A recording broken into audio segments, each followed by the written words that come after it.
Okay, and welcome back. We are working on Accounting 1. This is Chapter 4, Lesson 3. And this is posting column totals from a journal to a general ledger. In Section 2, we posted individual amounts. For example, we would have been posting all of these individually that were in the general debit and credit columns. But because we have special account or special columns, sales credit and our cash debit and credit, these do not have to be posted individually. These are the easy ones. We're only going to post the totals and the totals that are at the bottom of the page. At the bottom of the month. So the totals is all you're posting. Remember, you're not going to be posting the carried forward part. So some tips: no post reference box should be empty. So on your journal, you should be able to go down through here, and every post reference box in the column should have something in it. So the one that was the cash sales, we put a check mark in that box to show that we didn't have to do anything to it. So then you can see that we went all the way down. Everything has something. Even the carried forward box already has a check mark in it. So we're ready to be posting our totals. Again, these are the totals at the end of the month, not the totals at the bottom of a page. You don't post these because that total is included in this total. Okay, I hope that makes sense for you. So the steps to do the posting. First, on the ledger page, we'll write the date. We'll put the journal page number in the post reference column. We will put the column total in the correct debit or credit column, so just copying here. Step number 4, we will calculate the new balance, just like we did posting individual amounts. And step number 5 is we will go back to the journal page and we will write the account number in parentheses below the total.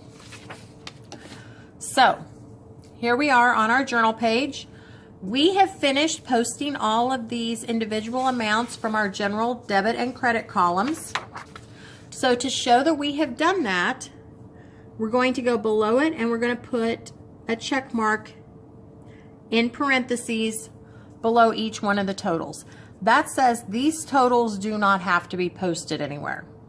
So now we're ready for posting of the totals of our special columns. We only have 3: sales credit, cash debit, and cash credit.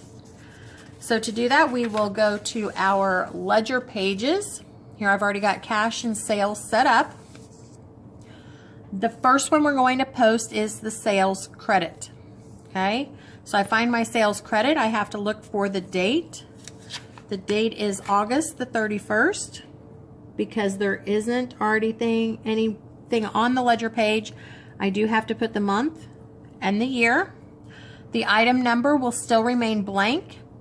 Step number 2 is the post reference.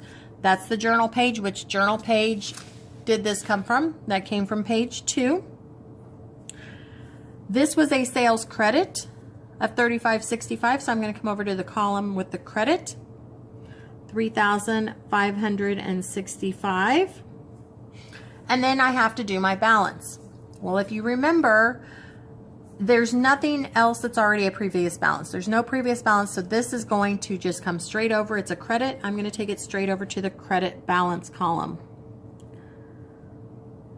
Last step, I'm going to take this 410, which is the account number for sales, coming back to my journal. And in parentheses, I wrote 410 underneath the sales credit total to show that I have done that posting. Now we're on to cash debit. Here is my cash journal. This is August the 31st. And you always post the totals using the last day of the month. Item remains blank. Post reference is page number 2.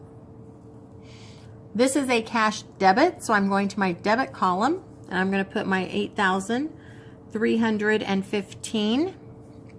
There is no other balance, so that will just come straight across to $8,315.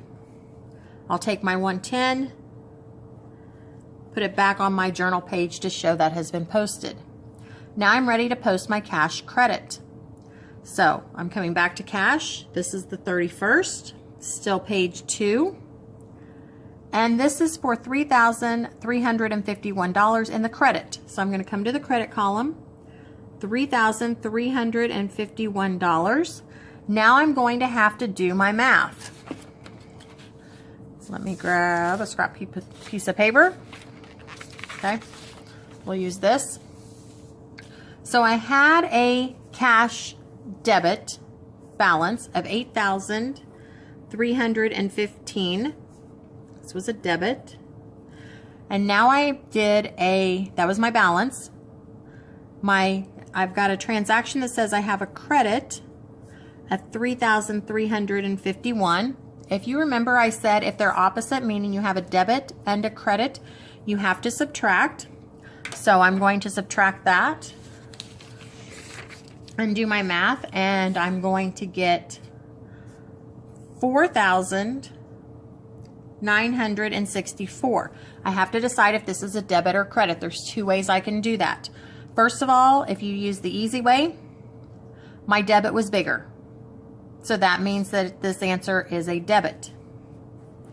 I also know that cash is an asset, and an asset has a normal debit balance. So cash hopefully has a debit, because if it has a credit, that means that we're in the hole, that we are out of money.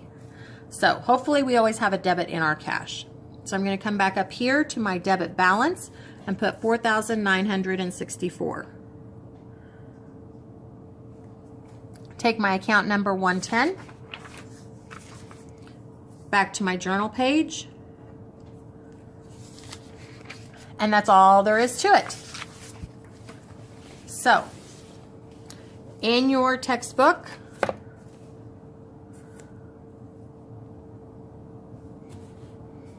see if we can look at this.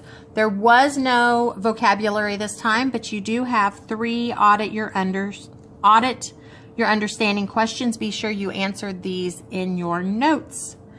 And I will see you tomorrow.